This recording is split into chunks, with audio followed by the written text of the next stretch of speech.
this with me for the last 12 years. How I love doing this and meeting all the sisters from different areas.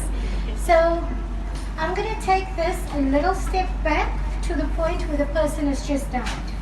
Okay? So your loved one has just died. You are going to close the eyes.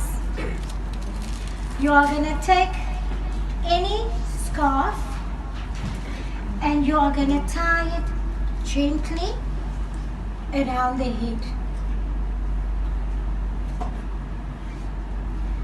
One knot, don't pull it tight, just gently.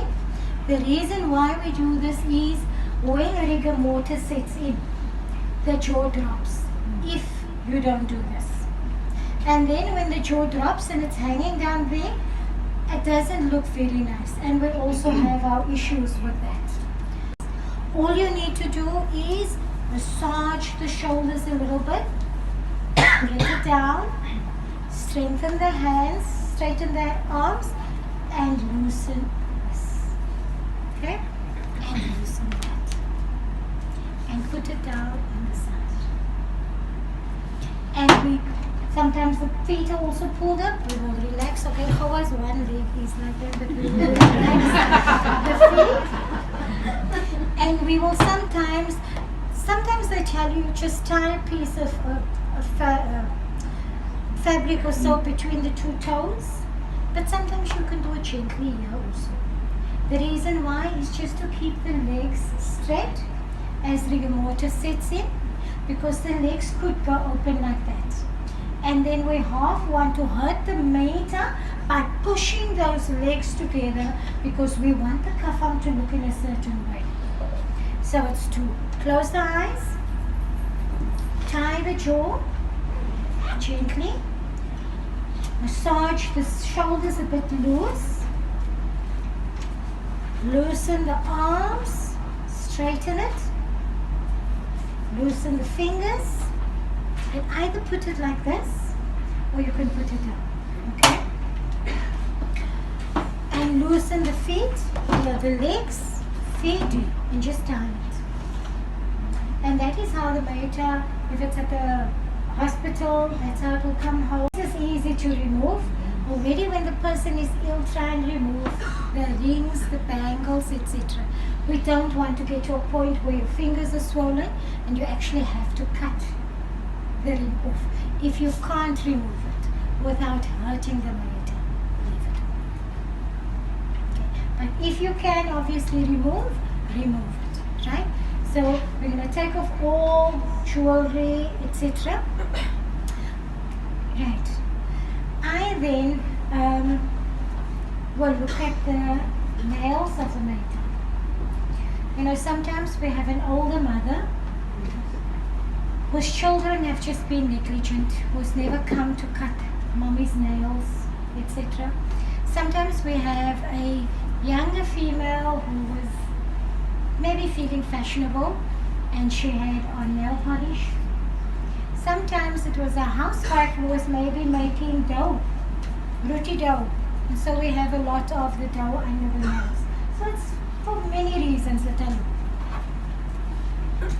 My best friend, I will take toothpick and I will just, if it's dough or just dirt, or you know, an older lady whose children never took care of her, I will remove the dirt. Because remember, when we're taking wudu, we want the water to hit all the right places, and if there's dirt, the dirt causes that the water cannot go past that.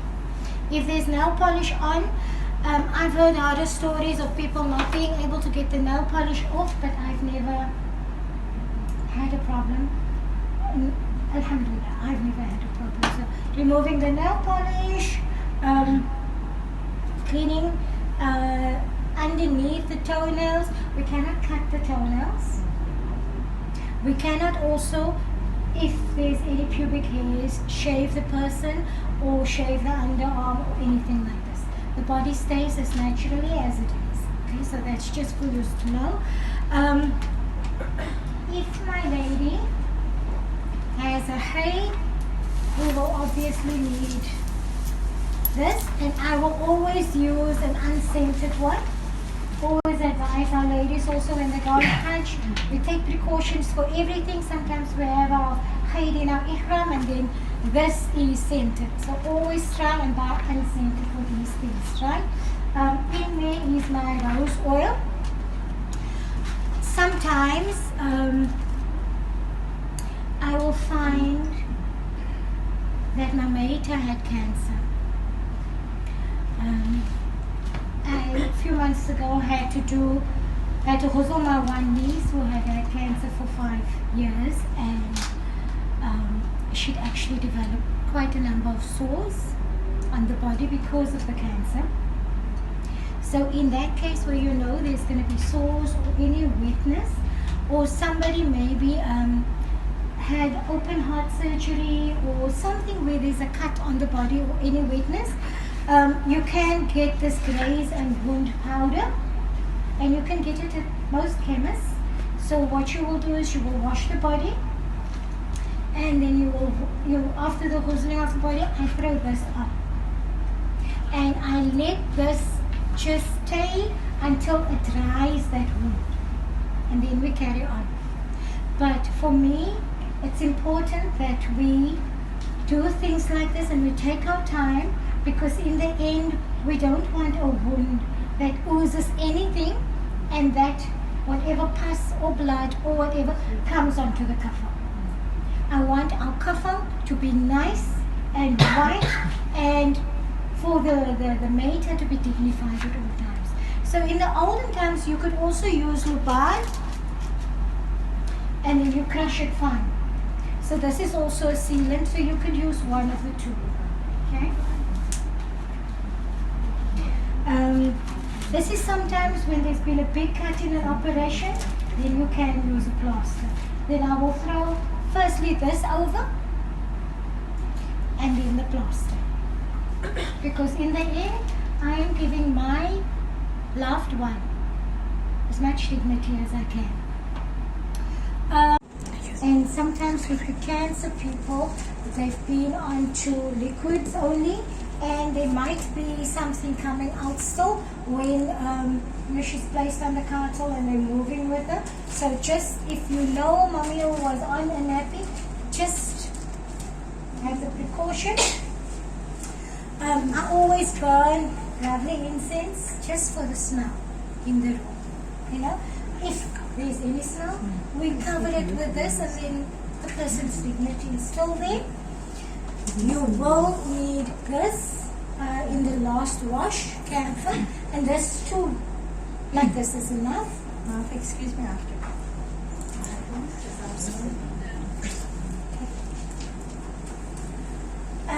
This I will sometimes use with the first Istinja, because sometimes in death, when people have heart attacks or so, they could dirty themselves. So it's just so much easier if you use this to first clean before you start washing. To remove everything with this. Otherwise you will be dirtying a number of clothes.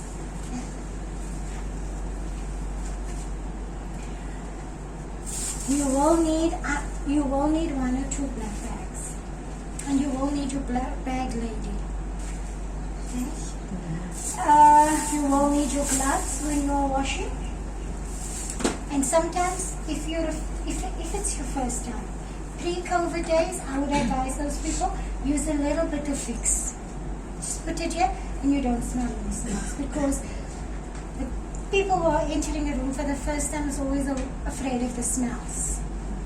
And also if the person has gangrene, there can be a smell. So pre-COVID, I would have said, just put some Vicks here. You won't smell anything. With COVID now, we all wear masks, so it's fine. Mask is also a way to protect yourself. So always have on gloves and always have on your mask.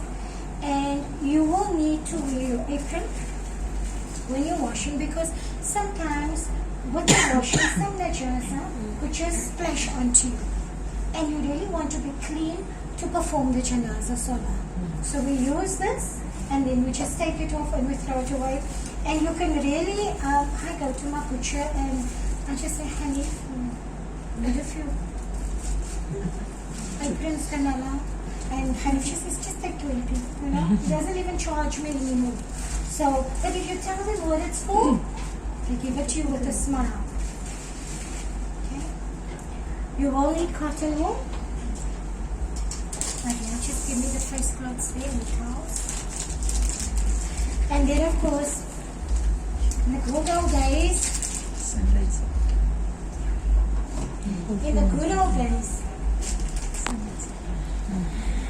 everyone was happy. Since 2000, our women have kind of evolved. And then they want rather this. So whether you're going to go for the pure glycerin soap and Pick and Pay, whether you're just going to go for the good old-fashioned green soap, that's really your choice. It serves the same purpose. Remember, Rasulullah sallallahu alaihi wasallam's daughter was washed with cedar leaves in wood. So all we want is a clean smell, and all we want is for the thing to be able to foam so that we can wash. That was why they used cedar leaves in that time in Arabia. This is available today. We don't have cedar leaves. So it just depends on you, which one you're going for. Again, in the good old days, you could just cut from the kaffa and use that white. But if you want to wash mom with a face cloth, nothing wrong with it. Just remember, you are going to need at least 4 because there's 4 people washing. Okay? You are going to need to cut this in half, so you will need 2 of the size because everybody will be washing at the same time. So make sure that you have 2 of these soaps at least. Cut it in half, you have 4 portions. 4 of these or 4 cloths from the kafan, cut big enough for your hand. Okay? Towels, you'll need 1 for the head, to dry the head. And you will need about 2 or 3 big towels. It doesn't need to be white. It's just our Cape Town people love. Isn't it difficult to wash? Not difficult to wash, especially if you're cleaning now. Our Cape Town people love white, and also sure, they will buy this white. They will use it only for this janazah. They will wash it, hang it, and pack it away till the next janazah. If they use any of the towels in their cupboard, they will wash it afterwards and give it away. But we just have we don't want to wash or use a towel that's been used in a janazah. So we have that. Then we need 2 sheets. 1 for when we're washing the meter, because the sheet covers the meter while we're washing. At no point do we leave the body open, out of respect. Okay? Cape Town people want white sheets. White sheets, when they get wet, become transparent and you see more than you should. So in that case, we fold it in the middle. But if you can have a greenish sheet or a navy blue sheet, it's better. The next sheet, that's the second sheet can be white. From there onwards, we can go white. But up until this stage, I would advise not. So I'm just going to take off Hawa's scarf. Yes. Does the tukamani come with this kit, or should every house have a kit like this? Your towels you'll definitely have to have yourself. Oh, no. What you'll get in your kafan kit is a soap. We don't know, it's mostly the sunlight soap. Okay? And you will get camphor, and you will get some oil. Not everybody gives every oil. So you might get 3 oils, you might get 1 oil. And you will get your lupan, and you will get your kafan. That's it. So if you're going to use face cloths, have it yourself. If you're going to use glycerin soap, buy it yourself. You're also going to get 1 big cotton wool. And sometimes the cotton wool is enough and sometimes it's not. So you go to Clicks and you buy that big roll of cotton wool and you keep it. Because you might need it. Right? So when your loved one comes home, you will close your loved one with a sheet. Luckily, Hawa is very small, so the sheet is enough to double up already. if they're wearing clothes, you will remove the clothes underneath. Okay? But I just want to show you how. Yeah, scissors. Yeah. So you will take a pair of scissors unless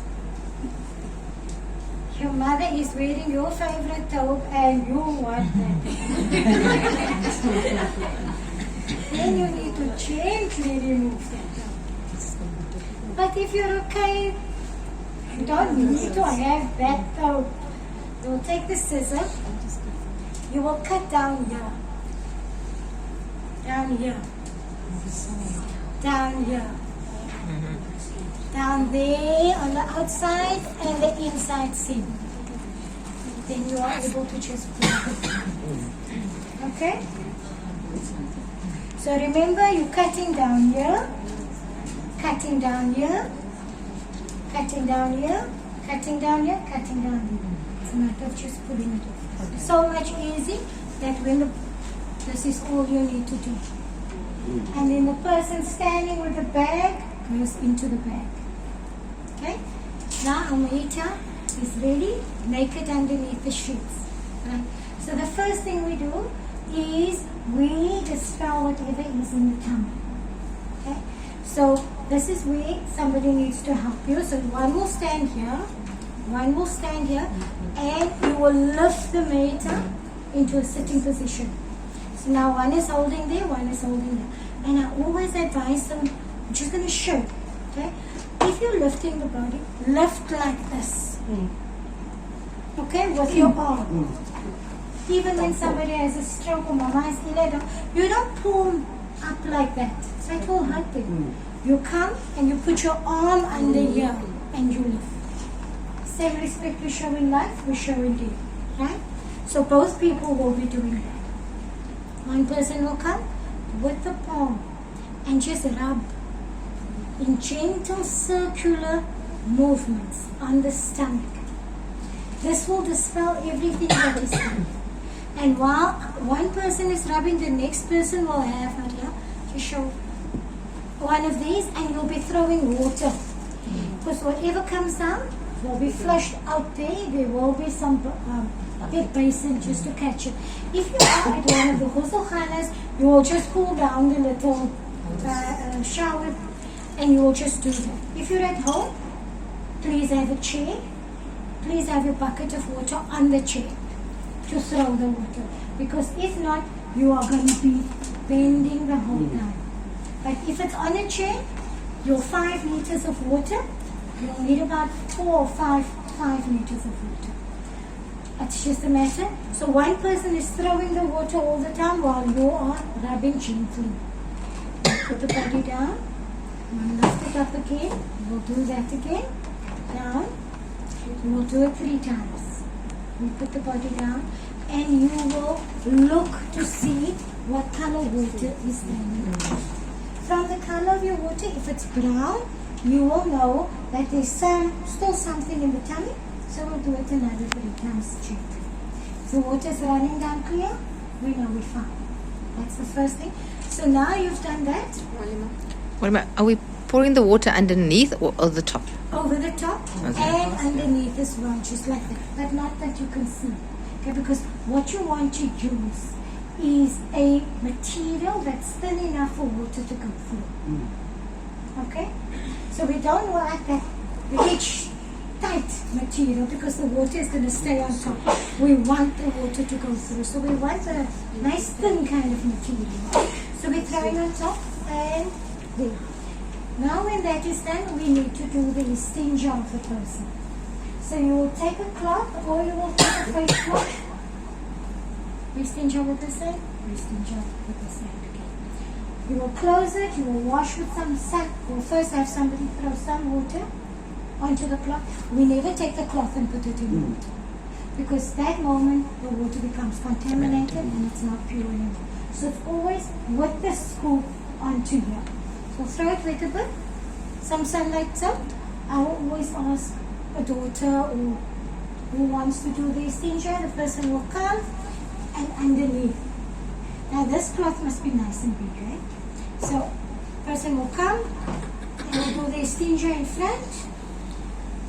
They will only Firstly, they will look at the cloth to see how dirty or whatever. Then they will close the cloth like this. Nobody else sees into the bag. Okay? So, we need discretion in the room.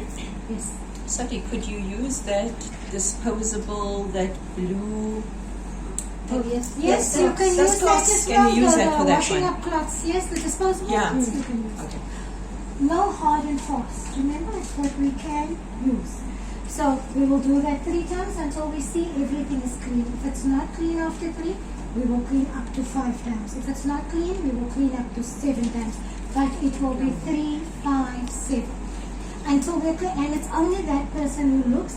Once that person looks and see clean, yes. Do you use the same cloth every time or use a different cloth? You can use different cloths. If it's very dirty, you obviously know. That's why I say, first of all, try and use the absorbent towel, and then maybe all face cloths. Okay? But if you see now you can use it a second time, then you are. But better if you can use, depending on how many you've got, throw away. Okay? So once this is done, you've got on gloves, because remember, we cannot touch the private part of the milita at all, skin to skin. We've got on gloves, we take our gloves off, bag. That's why it's important to have the bag ready. Otherwise, you will be having stuff all over in your working area, and Yeah. we want a clean, hygienic area that we're working in. Yes. Sorry, the other people that's helping, do they have to wear gloves or is it okay that they don't? Now, after we've done the private parts, you can wash with your hands. Unless the person died of something that you can catch, then you have to, you know. So now we've done that. Take off our gloves, right. Now, I will come to my later. Take cotton wool. Have the scoop, somebody throw some water into you. When it's wet, you twirl this, and it will make, okay, when it's wet, it makes a better triangle.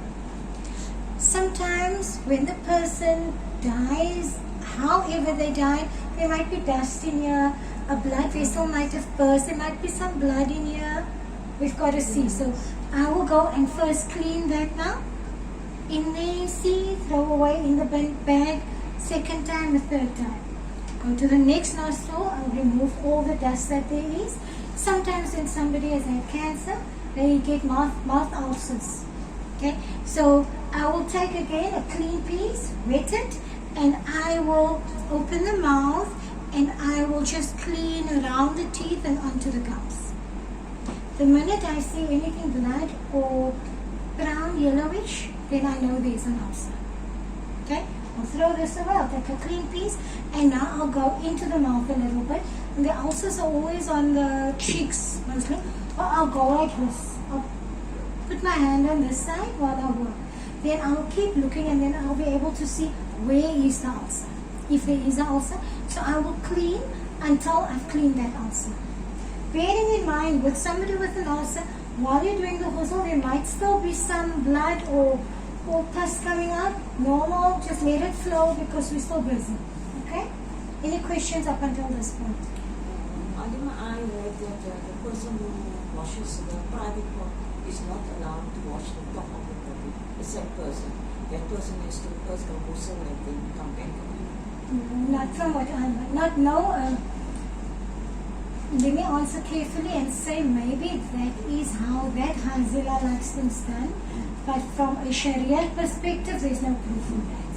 But that every Hazila has her own way of doing things. Well, I was going to check if whenever may have exhaled detoxing. So how do you go about it when you're doing the mouth cleaning? You have your mouth mask on, so you're safe. That's why I said you wear a mask if you're not familiar with a person or, you know. So we've now gotten rid of most of the impurities. Now this is the other point where we all jump at each other. Now the hadith says, when Rasulullah sallallahu alaihi wasallam gave the instruction to Atiya al-Ansariya, her name is Atiya of the Al-Ansar, to wash his daughter, he said wash it 3 times or 5 times or however many times. with water and cedar leaves. Then call me when you're done. When they called him, he gave them his izar, his skirt, lungi is what we know it as, and he said rak'ain. Then in another hadith, he also mentioned start with the right hand side and start with the parts of where you take wudu with ablution. So the issue was always, are you giving wudu before ghusl? Yes. Because when we take our ghusls, we take wudu before ghusling, right? That's the right way. Although not many of us do it. We think we need to ghusl and then take the wudu. That is the wudu and then the ghusl. Okay? So we do this here as well. Lots of eye openers when we do this, right? So we will open up. Look, the body will be naked, so we will open up and we will start with the right hand side. And you just need to tell yourself left, right. This is right, we're going to start. You're bound to get confused, so somebody just has to keep on saying, You start with the right hand side, throw water until we're going to say, I intend to give the wudu to this maita. You start Bismillahirrahmanirrahim, and we will wash the hand up until over the wrist and inside, remember, 3 times. We will close. We go over to the left hand side, the person on the tongue. It's easy with forward, remember? But in actual, there will be one person, 2 people standing here and 2 here, one throwing water. So one will be throwing water while you will be doing, right? And then, so it's the arm, the hands, and then what is next? The mouth. Cotton wool with water. Okay? 1, 2, 3. You understand how important the bag lady is? We'll do the nose as well. Cotton wool. We don't try and throw water into the mouth or the nose, because any intake of water will make this body swell up and it will decompose quicker. Okay? So we try not to get water into the mouth or the nose, right? Water on our hands, the face. Okay? And when we take wudu, up until the hairline, up until the ears, up until under the chin. So if you've ever been taking wudu like that, you stop today and do the proper area. Same area here. Then we'll do the hands. And when we do the hands, it will be taking the water and over the elbows. Okay? Never just on it. Over the elbows as far back as you want to. Okay? Remember, Abu Huraira was, we will be known to the Rasul Sallallahu Alaihi Wasallam, the day of Qiyamah, by our wudu marks. So he would always go till right here because he wanted these marks to be shown. When doing all these actions, is there any particular thing to say when you are doing it? Just in here right at the beginning. Okay? So then it will be the left arm again over. Make sure the water goes over till over the elbows. Right? What is next? Oh, Shafi. How many is? 3. Minimum. Hanafi. Quarter. Okay. Quarter. Right. And then the ears, cotton wool into the ears. So we don't want water. So into the ears. Remember, when we're doing it the inside and the outside. The inside and under the ear, right? Both ears done, and then we come to the feet. And we will be throwing water over the feet. Make sure that we're rubbing in between the toes, making sure that we go over the heel.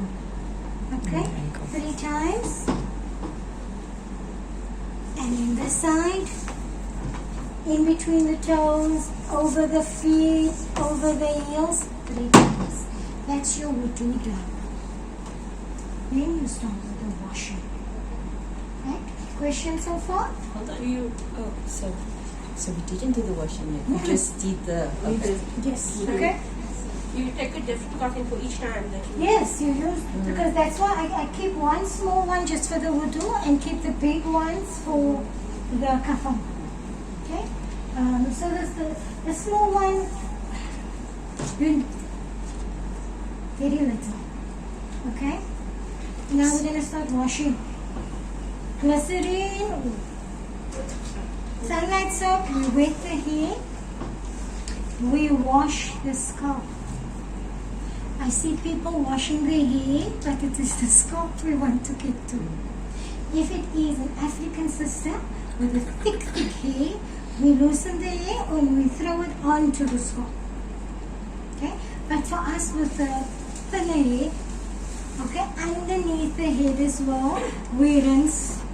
This is always given to, you will need one person to hold the head and one to wash, because you can't hold and wash at the same time. Okay?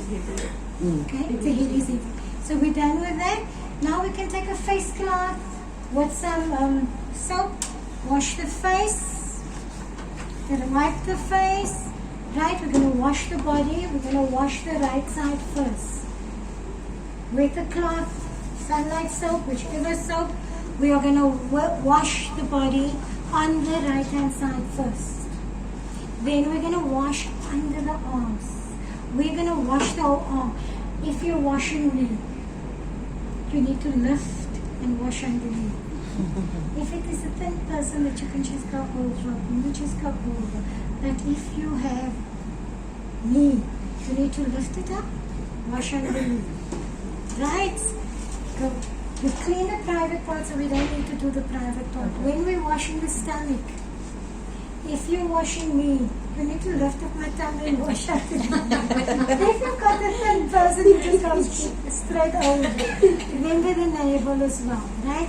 We're going to go right down. You don't need to do the private parts again. The private parts is clean, right? Go right down. We're going to go wash the left side, right? We're going to turn the body onto, make sure you have enough time. Turn it onto the left side, the leg. My dear, just come here. I'm just going to open up to show you what to do with the leg, okay? With the leg, it's take the leg over and put it over down. Bend it at the knee and then put the leg over.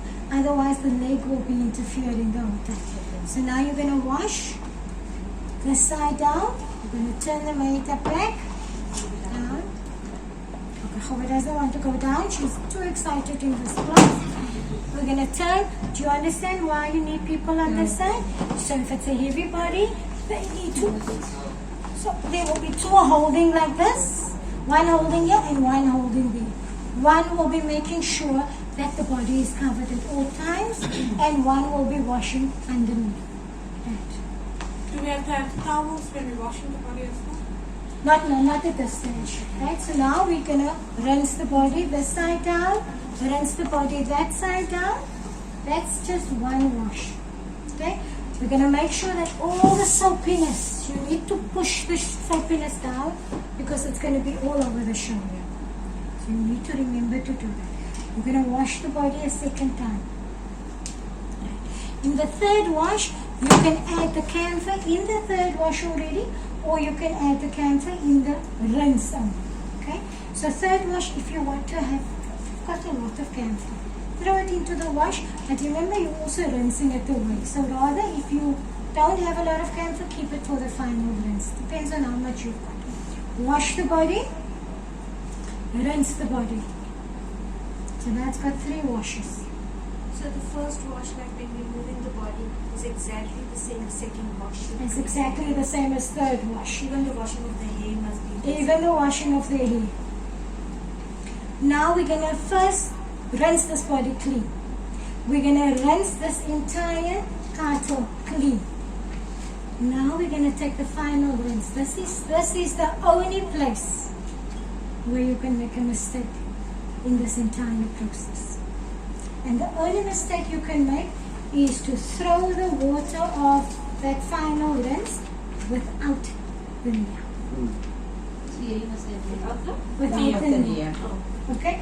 That is the only mistake you can make in the entire ghusl process. Because without the nia, it's just a wash. With the nia, it becomes the ghusl. Remember, with fasting without the niyyah, you're just hungry. You're starving yourself. With the niyyah, you are fasting. So it's just the niyyah. If you forget the niyyah, that's the only mistake. But that's the biggest mistake you can make. Okay? So now you take the water, you crush, you can literally take this camphor, crush it in your hand like that, and throw it into the water. Okay? So I would say 2 of these. Now you take a nice scoop of water. Bismillahirrahmanirrahim. I intend to ghusl this mayita. Okay. You start throwing water. Take more water. Throw your water right down. Throw your water underneath.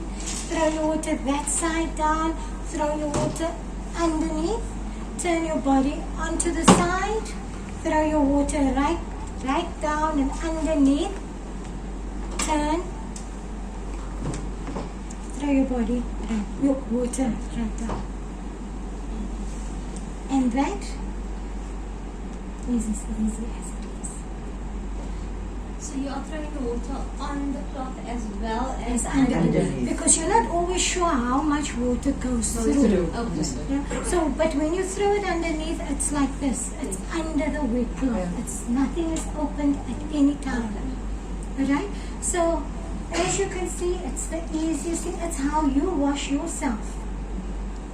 It's just starting with the right every time and then the left. Okay? And then the niyyah with the last rinse. Otherwise, it's just a wash. Now, Anma, you said that if there's open wounds, now, say for example, there was autopsy, how would I then do that?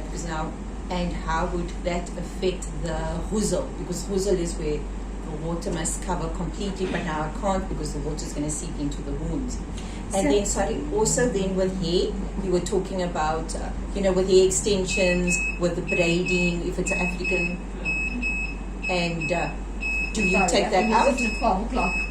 Okay. Oh, Do you take that braiding out before? if you can, without hurting the mater, remember we are returned in our most natural state. Okay. So if you can take out fake eyelashes, Oh yeah, that too. yes, all of those things, hair extensions, the autopsy, remember, is from From here. the top, yes. So this was opened. So you need to work very gently here if there's been an autopsy. So there might be some bleeding here. Okay, so you will need to use your powder. So when do I use the powder? First wash. You wash as much as you can. If you see it's too, just throw water. Don't rub. So again, what I wash? If you know the autopsy, there's Yes. a lot of blood. Yes. You will throw water on it. Okay. You won't throw the soap and you won't rub. Okay. If there is any gangrene, you will throw water only. You won't rub. Understood. Because by rubbing, the skin will come loose. Okay. Alright?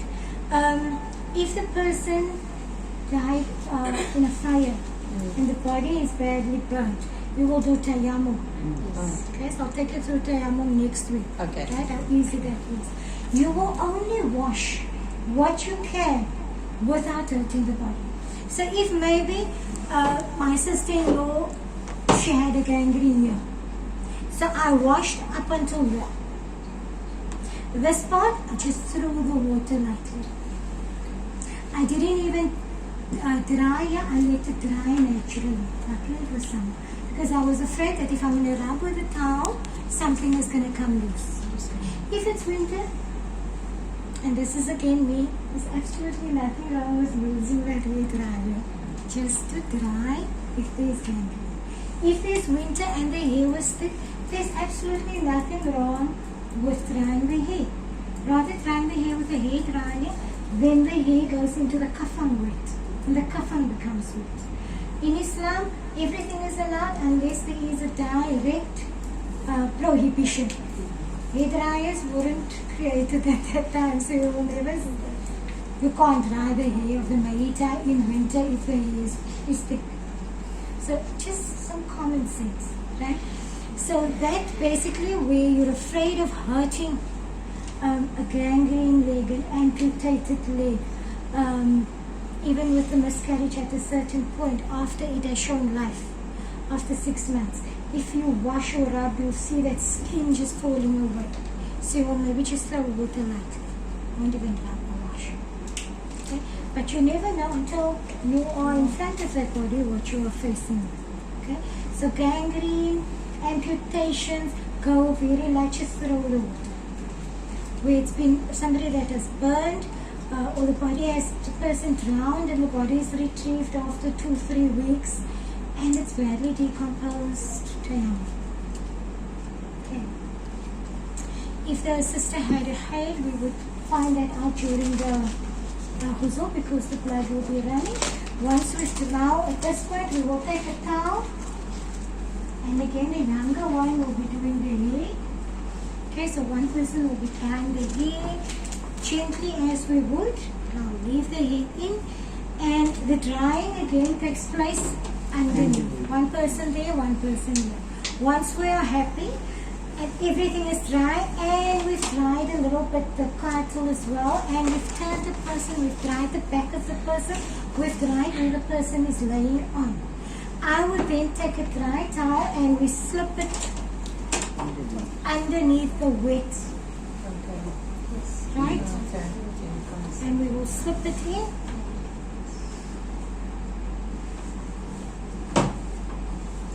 Right? And we will remove this wet cloth. Okay? Now, obviously because it was laying under the, we've just got to dry a little bit, that dry a little bit again because the wet cloth was making. So now we throw a clean sheet over the person and then we remove this. If for some reason, and again it is how the sisters are feeling in the room, it's maybe winter, so the cartil is feeling cold and we've thrown over the white sheet now. Somebody always turns their back and my mother is laying on a very cold cartil. That gets to them. So we take a clean towel. I'm just going to open and show you guys. Maita's laying. We will wrap the towel like this. We will roll the towel. Okay? We will bring this side, you all can see, right? And we're just turning the towel. The towel will look like this. We'll put the towel against our mater. We will turn our mater like that. We'll push the towel deep under our mater. Okay?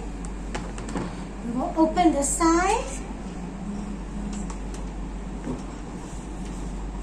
Just imagine we must lift this mater and put this towel under the mater. You need to be very strong. We will turn our mater into the towel. Two of you this side, we'll keep her this side. And two on that side, we'll open the towel.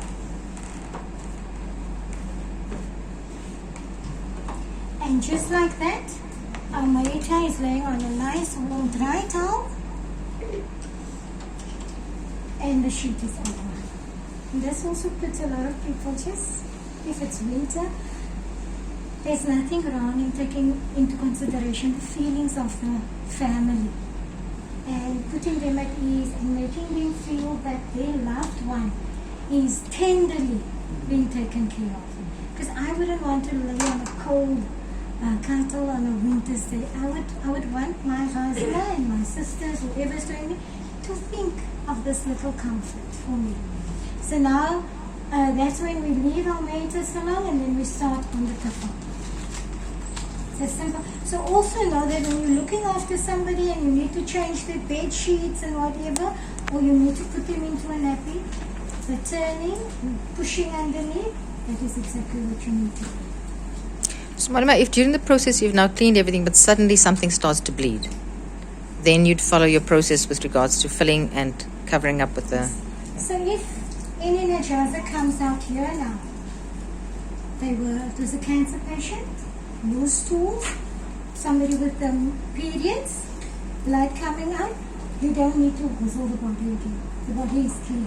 What we now need to do is to take our cotton wool and we would break it off and gently insert it into the vagina to stop the menstrual blood from coming down, or the behind to stop the stools from coming down. And then I will take a nappy and I will put on the nappy to stop any further flow. Okay, and then we'll carry on as normal. In the case of where the person had just given birth, sometimes you might have liquids oozing from here. So we'll put some either plaster or we'll put some cotton wool and we'll throw the powder and then some cotton wool and we'll see, or we can even wrap some cling roaches around. Okay. What temperature must the water be for the process? Lukewarm to cold. From the cold. Because the colder the water, the longer the body won't decay or decompose. But we find that using cold water sounds a bit harsh. So the warmest we use is lukewarm water. Remember, the camphor is used for a reason. The camphor immediately stops the body from decaying and protects against any germs and even protects the body when it's placed into the hole from insects to a certain extent. So the camphor is also there for us as a protective measure that we don't contract anything. Okay?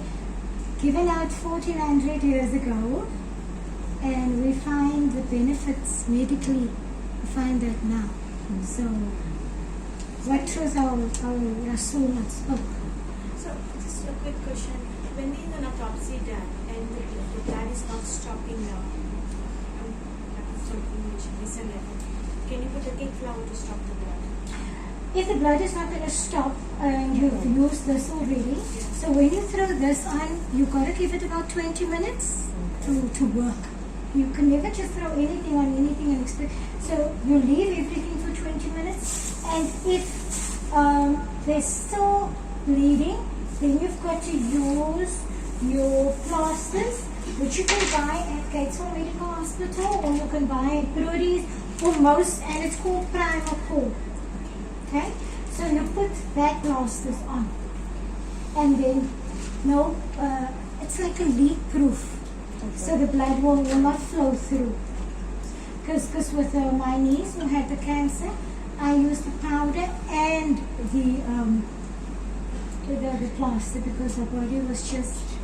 That's why we understand when we do the body why Allah says that for every pain that you feel, He forgives you.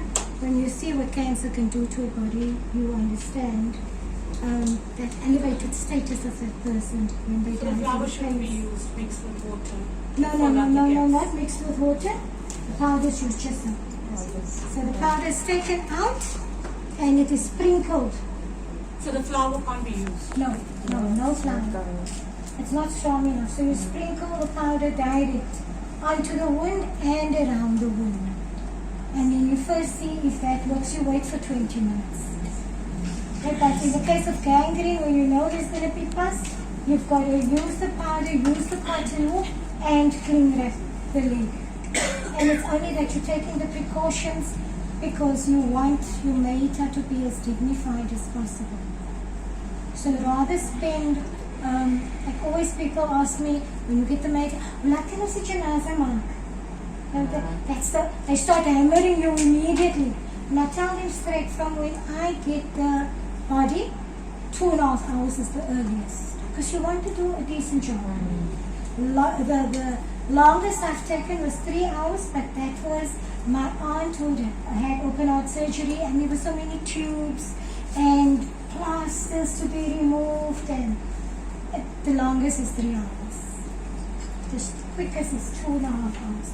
Don't let anyone rush you for time, and then when 12 o'clock comes, you're not done, and they're breathing down your back and you're getting rattled because everybody's waiting on you. 2.5 hours to 3 hours to wash and cover. So all of you feel that you can do the washing at this point, or at least assist without being great stuff. And when you came in this morning, you weren't so sure.